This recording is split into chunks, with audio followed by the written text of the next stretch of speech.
For the 1969 Tasman season, we only had one car, the Mildren Alfa, driven by Frank Gardner, in the 4 races in New Zealand. But back in Australia, we had entered a very full team of 3 cars for the first event at Lakeside, the Australian Grand Prix. Joining Frank Gardner and Kevin Bartlett in the Alfa engine cars was the Australian 1.5 litre champion Max Stewart in the Alfa engine Formula 2 Mildren car. Frank Gardner had had mixed success in New Zealand and had brought back a total of 7 points towards the Tasman Cup. Piers' Courage in his Brabham biplane had been more successful and was second to Amon in the points score. Bartlett was driving the car in which he had won his Australian Championship. The 2 Ferraris of Amon and Bell were most exciting additions to the local scene. Max Stewart settles down to enjoy his first sponsored drive for us. Graeme Hill, current world champion, had not had a brilliant time in New Zealand. Frank and Glenn were keeping their fingers crossed for a trouble-free run. Geoghegan had raced in 3 of the 4 New Zealand events and brought back 5 points. Gardner was on the 3rd row of the grid with a 53.4. Rindt was alongside him with a 53. Chris Amon had pole position with a record-shattering best lap of 52.5 seconds, an average of 103 miles per hour on the twisty and tight lakeside circuit.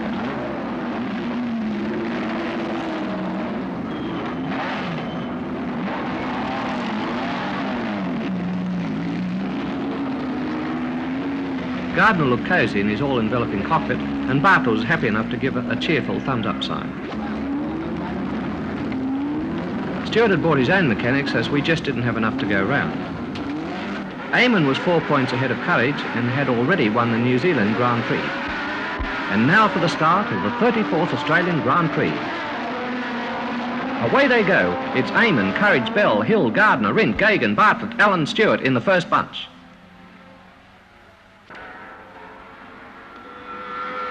First time round, it's Amon, Hill, Courage, Bell and then Gardner. Geoghegan, Rindt, Bartlett, Allen and Stewart.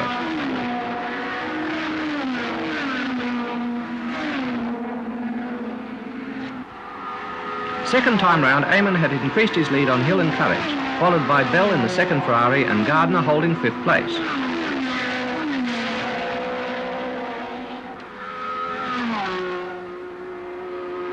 Third time round and the placings remain the same.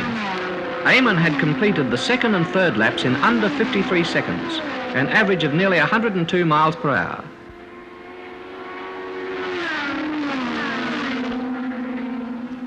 Going into BMC on the 5th lap, Courage clipped Hill and went off the track. We had our troubles too. Well, the same thing that happened is a blown head gasket. We suspected it, we weren't real sure, and unfortunately it was. We went on top of the members' hill to observe the driver's progress. Amon continued to lap the course at an average of over 100 miles an hour.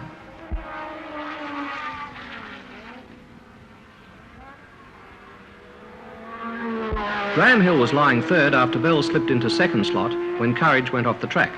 Hill was trying hard but making no impression on the flying Ferraris.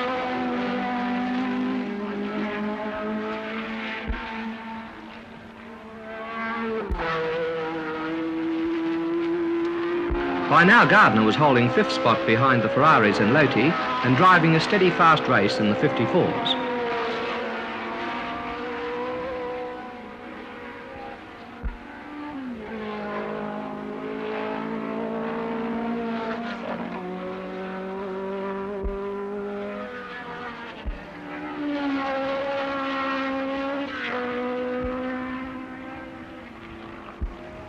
Max Stewart in our 3rd car was lapping in 56s and having a great dice with the 1600cc brigade.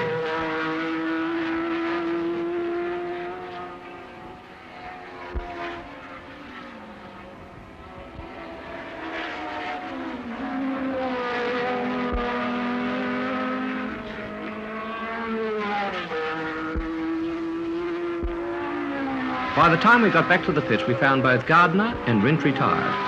Gardner with a broken oil line, Rindt with a chatty engine. Rindt had called it a day as they were short of good engines and couldn't afford a blow-up. However, we were right on the spot when the next bit of drama occurred.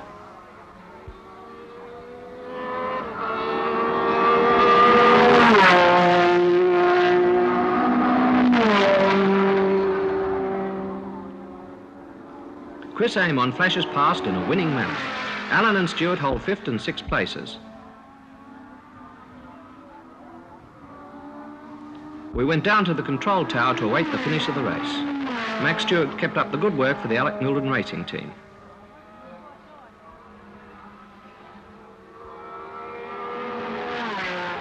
Amon gets the flag to win the 34th Australian Grand Prix in record time.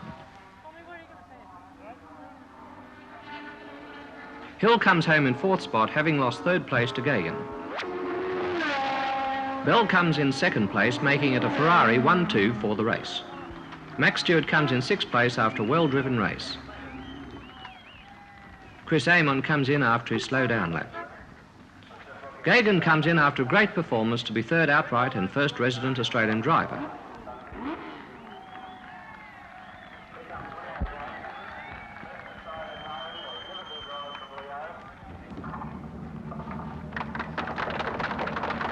Dame Zara Holt came down to watch the race, thoroughly enjoyed herself, and then presented the prizes. In winning the race and rewriting the record book, Amon had also put himself well ahead on points for the Tasman Cup. He now had 35 points to Courage's 22.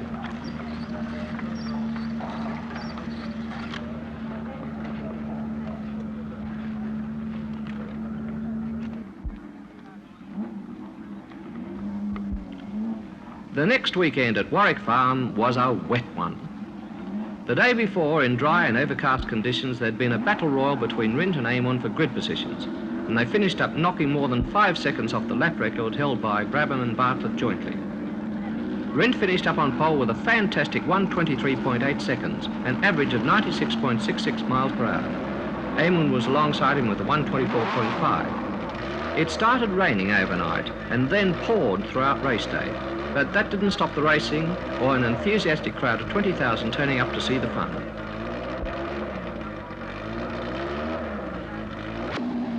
Graeme Hill should have also been on the front row of the grid, but had sportingly agreed to a new 2x2 grid formation which put him in the 2nd row. Bartlett on 4th row had changed to Firestone wetties as Gardner had bagged the last remaining set of Goodyear wet weather treads.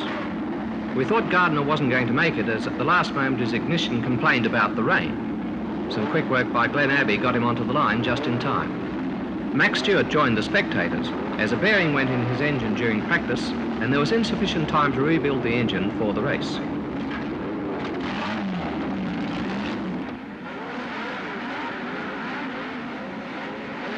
Rain or shine, Warwick Farm starts on time. And away they go, if you can see them in the spray.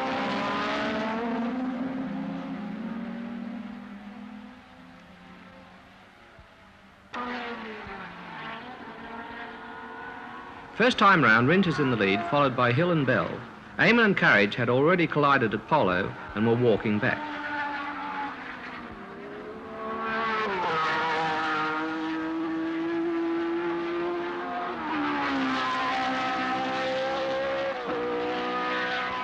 Second time round, and Rindt was well in the lead, followed at a respectable distance by his teammate, Graeme Hill. Gardner takes Geoghegan to move into 3rd place. Next time round, Gardner and Bartlett are 3rd and 4th. Courage's car is brought back to the pits, and spinning off and clipping Amon, he had unwittingly given him the Tasman Cup on a plate.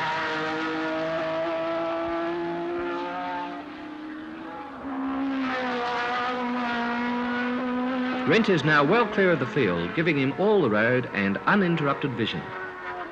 Hill is not so well off. Either he is going slower or Bell is going faster. Gardner is driving well in the atrocious conditions. A safe distance behind, Bartlett has already discarded his goggles. Back in the pits, we find Hill in trouble. It's water in the electrics. He is still dogged with rotten luck in the series. His mechanics try desperately to dry up the terminals.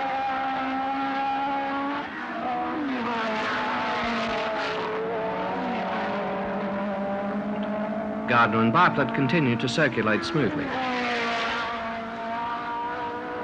It's just as miserable in the pits as it is for the drivers out there. Colgreen comes in with trouble in a car we've seen somewhere before. I wonder how he managed to collect that flag. Gardner and Bartlett circulate about 100 yards apart in 3rd and 4th positions.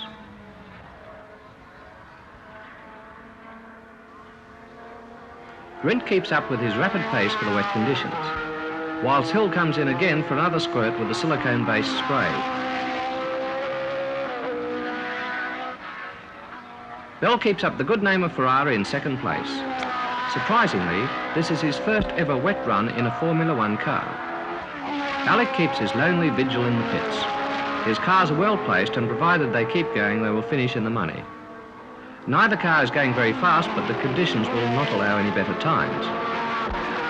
They're not likely to break down under moderate speed conditions, but the electrics could pack up in the wet, and the cars could spin off on the skating rink surface of the track. Fortunately, both Gardner and Bartlett excel in wet weather racing, even though they prefer it otherwise. With no opposition in front or behind them, they can concentrate on keeping their cars pointed in the right direction. Jack Brabham ambles up, happy to be a spectator for once. His car for the event is still waiting to be unloaded from the bowels of a ship in the port of Mildren. Down at the finishing line, we wait for the winner. Rindt gets the flag 45 seconds ahead of Bell. Gardner comes in third place. Bartlett is fourth place and first Australian driver. Rindt comes in after a masterful display of wet weather driving. His race average of 77.73 miles per hour is nearly 20 miles per hour slower than his record practice lap of the day before. His fastest lap was 1 minute 40.4. Gardner managed a credible 1 minute 41.7. Hill comes in last place, having lost so many laps in the pits, but he saved his day by recording fastest lap of the race, 1 minute 40.3, in the closing stages of the race.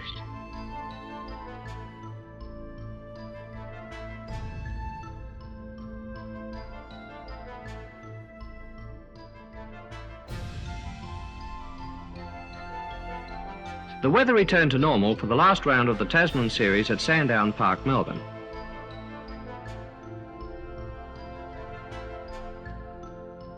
With the Tasman Cup in Amon's bag, the race would be a battle for the minor placings. We found Chris Amon in the pits and asked him how he was enjoying the series. Congratulations, Chris, on coming out on top in the Tasman series.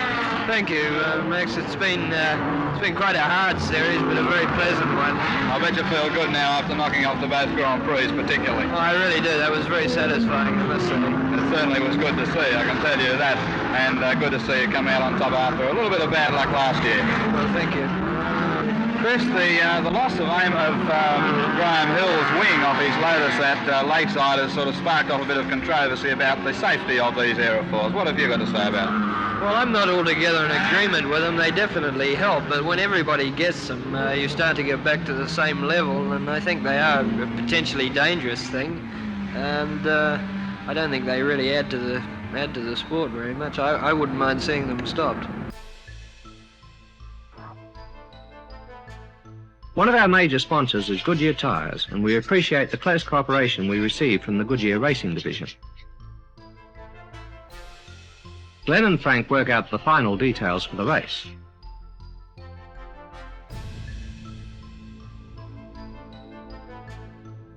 About the only chance a mechanic has for a works drive is in the pit row. We only had 2 cars entered at Sandown as we didn't have time to rebuild the engine in the 1600 car for Max Stewart.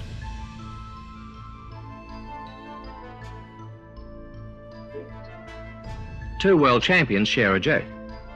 Brabham's car was finally unloaded and prepared for the race inside of 2 days before the event. Rindt had pole position again with a 1 minute 4.3. Amon is alongside him with a 1 minute 4.5 seconds.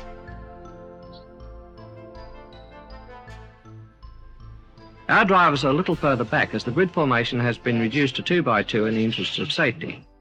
Brabham has a pretty little Formula 3 chassis with a single cam engine from Repco. The start at Sandown is about half a mile from the pits, and if nothing else, it keeps our mechanics in good trim for the event. The unusual use of the starting flag had the leaders creeping over the line. But away they go, and Rindt has the better of the start over Amon.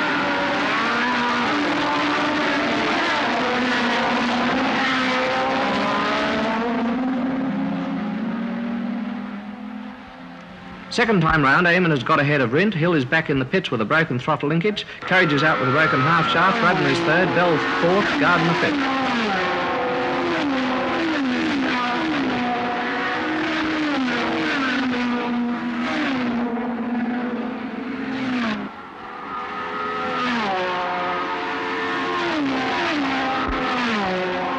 We race down to Shell Corner to see the fun. Amon and Rindt are having a ding-dong battle. Brabham is third.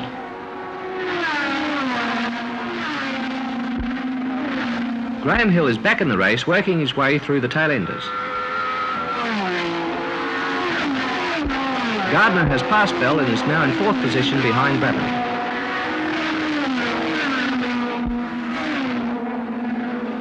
Amon and Rindt continue their terrific scrap and are already beginning to lap the tail-enders.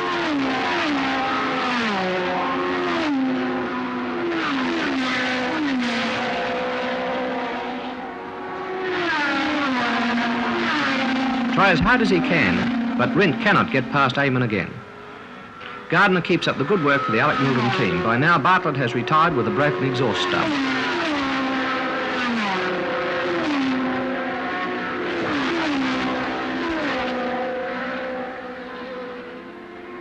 Amon and Rindt keep the crowd on their toes with their terrific tussle. Hill has worked his way back to sixth position, but he's 2 laps in arrears and has no hope of catching the leaders now. Brabham in third place and Gardner in fourth are well spaced and give us an opportunity to observe them in action. Neither Brabham or Gardner have quite the power to keep up with the leaders, but are doing well in their respective positions.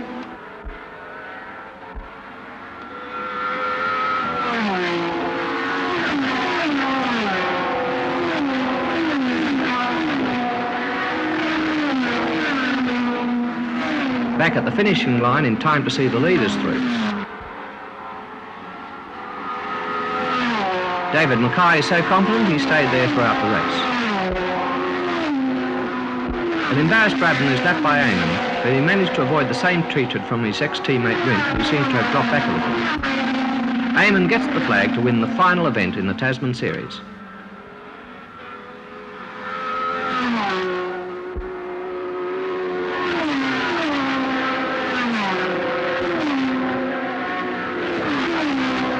Gardner came in a credible fourth position. Amon comes in after his slowdown lap and is delighted with the win, remembering how close he came to Jim Clark the year before at Sandown.